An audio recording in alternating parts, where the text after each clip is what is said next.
Hello viewers, welcome back to my channel. সবাইকে স্বাগত জানিয়ে শুরু করছি আমার চ্যানেলের আরেকটি নতুন এপিসোড। কেমন আছেন সবাই? আশা করি সবাই খুব ভালো আছেন। আম পাকা শুরু হয়ে গিয়েছে আর বাজারে কিন্তু পাকা আম উঠতে শুরু করেছে। আর আমের পুষ্টিগুণ সম্পর্কে তো আমরা জানি, সেই জন্য আমি এই সপ্তাহ জুড়ে আয়োজন করেছি বাচ্চাদের জন্য আম দিয়ে নানা রকমের খাবারের রেসিপি। আম বাচ্চাদের জন্য কতটা পুষ্টিকর আমরা কিন্তু সবাই জানি। আমের পুষ্টি উপাদান বাচ্চাদের শরীরে নানাভাবে শক্তি যোগায়, ভিটামিনের ঘাটতি পূরণ করে এবং বাচ্চাদের সুস্থ রাখতে সাহায্য করে। আমের ক্যারোটিন বাচ্চাদের সর্দি কাশি দূরে রাখে।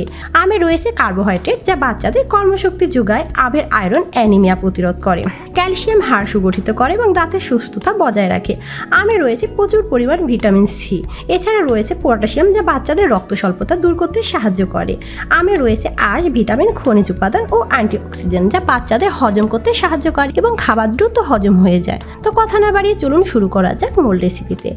যারা এখনও আমার চ্যানেলটি সাবস্ক্রাইব করেননি, প্লিজ চ্যানেলটি সাবস্ক্রাইব করুন এবং পাশের নোটিফিকেশন বেল আইকনটি ক্লিক করে রাখুন আমার নতুন নতুন ভিডিওর আপডেট পাওয়ার জন্য।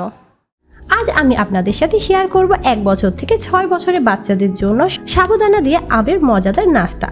এই নাস্তা বাচ্চাদের সকালে ঝটপট খাবারে দিতে পারবেন অথবা বিকেলের নাস্তাতেও দিতে পারবেন। চুলায় এখানে আমি একটি প্যান বসিয়ে দিয়েছি আর ওই প্যানের মধ্যে অ্যাড করে দেব সাবুদানা। এখানে আমি 5 মিনিট আগে 2 টেবিল চামচ সাবুদানা ভালোভাবে ধুয়ে পানিতে ভিজিয়ে রেখেছিলাম এবং পানিটা আমি নিংড়ে নিয়েছি। এখন আমি প্যানের মধ্যে অ্যাড করে দেব 1.5 কাপ তরল দুধ। এখন আমি এই দুধের সাথে সাবুদানা রান্না করব যতক্ষণ না সাবুদানা ফুটে ওঠে। আমি 5 মিনিটের মতো রান্না করে নিয়েছি আর সাবুদানা কিন্তু সেদ্ধ হয়ে গিয়েছে আর ঘনত্বটাও দেখতে পাচ্ছেন অনেকটা বেড়ে গিয়েছে। এই পর্যায়ে অ্যাড করে দেব চিনি। এখানে আমি 1.5 টেবিল চামচ চিনি ব্যবহার করছি। আপনারা আপনাদের বাচ্চার চাহিদা অনুযায়ী চিনি অ্যাড করে নেবেন। চিনি অ্যাড করে দিয়েছি আর চুলার হিটটা কিন্তু এখন মিডিয়ামের চাইতে আমি কম করে দিয়েছি। চিনি নাড়াচাড়া করে আমি আরও 1 মিনিট রান্না করে নেব। চিনি দিয়ে আমি আরও 1 মিনিটের মতো রান্না করে নিয়েছি আর মিশ্রণটা কিন্তু এখন অনেকটা পাতলা আছে, কিন্তু এতটা কিন্তু পাতলা থাকবে না। ঠান্ডা হওয়ার পরে কিন্তু এই সাবুদানার মিশ্রণটা অনেকটা ঘন হয়ে যাবে, সেই জন্য কিন্তু এরকম ঘনত্বে আমরা নামিয়ে নেব। ওইদিকে আমি সাবুদানার মিশ্রণটা চুলা থেকে নামিয়ে ঠান্ডা করতে রেখে দিয়েছি আর এখানে একটি আমি পাকা আম নিয়ে নিয়েছি ছোট সাইজের এবং একটি কলা নিয়ে নিয়েছি। এখানে কলার সাইজটা অনেক বড়, সেই জন্য আমি এই কলা থেকে কিন্তু হাফ কলা নিয়ে নেব। এখন আমি আম এবং কলা পরিমাণ মতো আমি কুচি করে নেব। আমি আম এবং কলা কুচি করে নিয়েছি, এখন এক সাইডে রেখে দেব। এখানে আমি সাবুদানা ও দুধের মিশ্রণে একটি মিক্সিং বলে ঢেলে নিয়েছি আর মোটামুটি কিন্তু ঠান্ডা হয়ে গিয়েছে।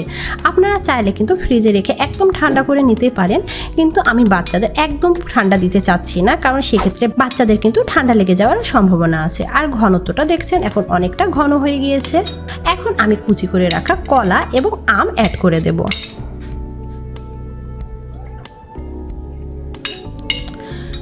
আমি উপরে ছড়িয়ে দেওয়ার জন্য সামান্য পরিমাণ রেখে দিলাম। এখন সাবুদানার মিশ্রণের সাথে আম এবং কলা খুব ভালোভাবে মিশিয়ে দেব। আর মিশানোর পরে ঘনত্বটা দেখতেই পাচ্ছেন। এই খাবারটার টেস্ট কিন্তু কিছুটা ফালুদার মতো, আর খেতে যেমন মজা তেমনি কিন্তু খুবই স্বাস্থ্যকর। বাচ্চাদের কোষ্ঠকাঠিন্য দূর করবে এবং বাচ্চাদের কিন্তু ওজন বৃদ্ধিতেও সাহায্য করবে এবং বাচ্চাদের পেটও ঠান্ডা রাখবে। সমস্ত উপকরণ খুব ভালোভাবে মিশানো হয়ে গেল। এখন আমি সার্ভিং বলে ঢেলে নেব। আমি খাবারটি 2টি বাটিতে ঢেলে নিয়েছি আর উপর থেকে কিছু কিন্তু লাল চেরি দিয়ে পরিবেশন করেছি। দেখতে সুন্দর হলে কিন্তু বাচ্চারা আকৃষ্ট হয়ে সেই জিনিসটা খেতে চায়। যে সকল বাচ্চারা চেরি খেতে পারবে না তাদের কিন্তু চেরি দেওয়ার মোটেও প্রয়োজন নেই, জাস্ট এটি একটি বাচ্চাদের সৌন্দর্য বৃদ্ধির জন্যই দেয়া।